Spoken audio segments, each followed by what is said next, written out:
breaking up the circles, starting in a middle point, kind of like I have here, and then dividing that into sections so that you have 1, 2 before you get to the middle from each outside. 1, 2, middle, starting here, 1, 2, middle, starting here, 1, 2, middle. Okay? And we went over this in the last video, but I'll just review it again because I know not everybody finished. You're going to start at the center, at the top of one of your circles, and you're arching that line down to the dot that you made. So that's going to be your curve and back to the center. Now you don't want to do a point. You want the lines, just like we did here, to be slightly curved because you're following that same curve of the outside of the circle. Okay, so it's to that point and back down, but in a nice gradual curve. Okay, so, and like I say, always draw it light till you get it right. Sometimes light feathery lines help. Now if you're right-handed, I think it's easier to kind of plant your wrist on the table and sort of use that curve there and then do the same thing for the other side. If you're left-handed though, it's usually easier to do the curves this way. Okay, and the only thing about that is if you do your curves, like for me, I do it here, and then instead of trying to go backwards this way, I want to keep that same curve, so I'll just flip my paper over because it's more comfortable for me to go this way and get the curve that way. Okay, your paper is never glued to the table, so if something doesn't feel right or comfortable, flip your paper around. You know, do what you need to do to make it feel comfortable for you. Okay, so that's the first step, hitting those points, bowing those lines around to follow the edge of the circle. And then you're doing the same thing, but now you're turning your paper again this way and going from this middle point to the middle point at the bottom, passing through the dots that you made. Remember, whenever going in the middle, just along the outside. So from here, again, following that same curve, it should be a gradual curve from that point, and then the next one along. And I'll let you guys work on these at your seats. I'll keep going here, and then I'll pause it, let everybody get caught up, and we'll go on to how to break it up with the checkerboards for the coloring. In fact, some of you may be done with that, so I'm going to say it now, but I'll tell you again in a minute. The first thing that you want to do is you're going to just very lightly put a dash, and notice I'm holding the end of my pencil, not up at the top. When you hold your pencil at the back, it helps you to make lighter marks with your pencil, okay? Because you don't want these heavy marks. You want them just lightly, just so you know which ones you're going to color. So it's every other, starting at the corner, at the top, it's every other one. So dash, skip, dash, skip, dash, skip, dash, skip, dash. Then coming around to the next one, you're not doing the same thing. So I'm not also putting a dash here. I'm going to skip that one and do a dash here. Dash, skip, dash, skip, dash, skip, dash, skip. And the way you can double check is it should make a pattern where it's up, down, up, down, up, down, up, down, up. Right? Almost like a zigzag line. You don't want two dashes to be above or below each other. They should be diagonal from each other each way. Okay? And so then the next one you're going to do the same line as you did the first one. So you start with a dash because the one above it is blank. So the one below it should have a dash. Skip. Now, even for the ones that you can't see, you still have to count them.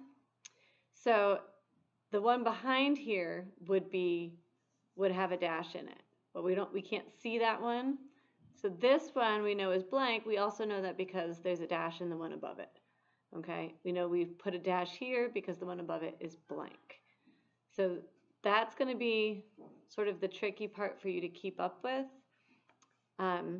is just making sure that you're keeping your pattern correctly, even though they're behind the circles or the spheres where you can't see them. So again, just look at the one above it and make sure that whatever you're doing below it is the opposite. Okay, so blank, dash, skip over to here. This one has a dash, so this one should be blank. That one's blank, so this has a dash. Okay, and you're just going to go through your whole paper, making very light marks. Again, you don't want them to be heavy because you're going to want to be coloring over these.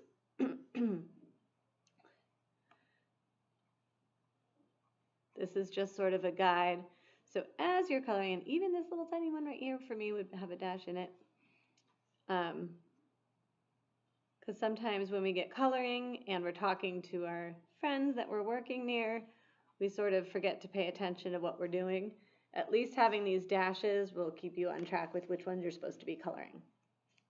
All right, once you finish with that, and again, I'll pause it for that, you're going to have to do the same thing within these circles. Okay, where we made the checkerboards in here. Now, it's not going to matter where you start. Like if this section you want to have it colored or blank, that's up to you, but you have to keep the pattern consistent. So I'm going to start with this one being colored, blank, colored, blank, colored, and do the same thing. Then below it is blank, colored, blank, colored, blank, then colored, blank, colored, blank, colored, blank, colored, blank, colored, blank, colored, blank, colored, blank, colored. Okay, again, just lightly marking it. And we do all that first for the whole background and then all your circles. And then the next part's pretty easy. We're just tracing over everything and coloring in the circles. So as far as that detail goes, I'll pause it here, give everybody a minute to catch up, and then I'll go into how we're going to outline and color these.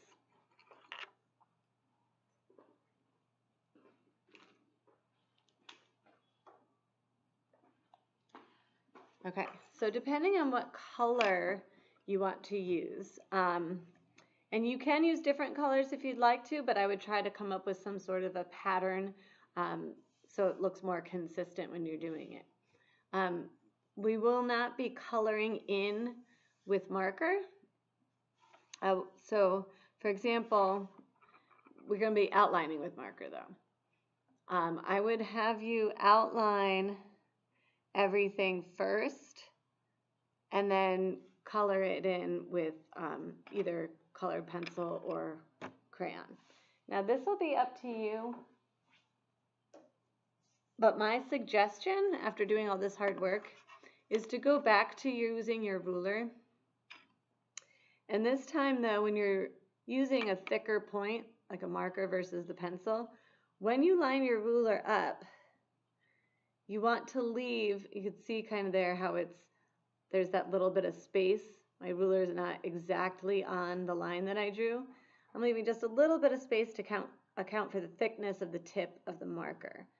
So with that,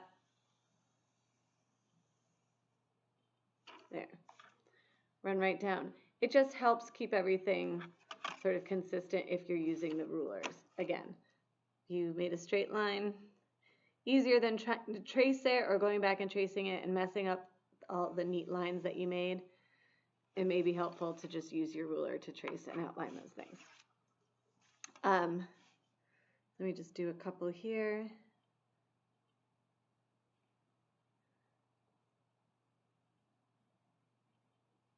Get that lined up a little bit.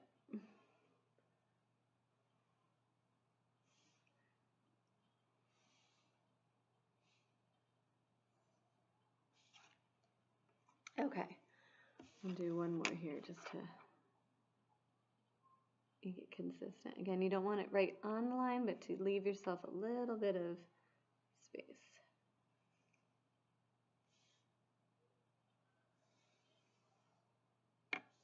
Okay.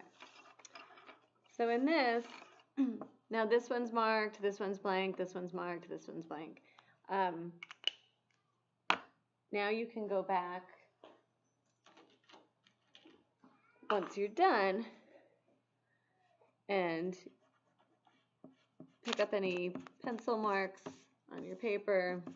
You don't want to, I'm going to erase the dashes right here. That's just because I'm going to now go ahead and coloring it. This way with the marker, you've created a border. So to help you to stay inside the lines when you go to color it in. Now if you notice when I'm coloring with the colored pencil, I'm not using lines, I'm kind of making ovals. That's a really good technique with colored pencil if you don't want to get a lot of scratchy lines and you want a more even coverage to your square.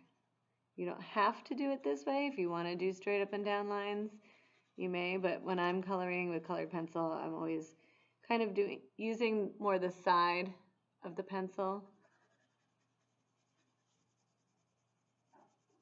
Starting out light and sort of covering it heavier as I go. This will also help if when you're coloring on your spheres, so that you can make the colored parts a little darker towards the edge, and then as it comes towards you, you want to make it lighter and then darker again. Because remember, the closest objects to you, and if this were a sphere being rounded like this right in the middle would be the highest point, which also means it would be the lightest point. We always want to get darker or heavier with our color as we go away from the eye. It's another way to sort of trick the eye and make it look, or make objects look more three-dimensional. It's using our value scale.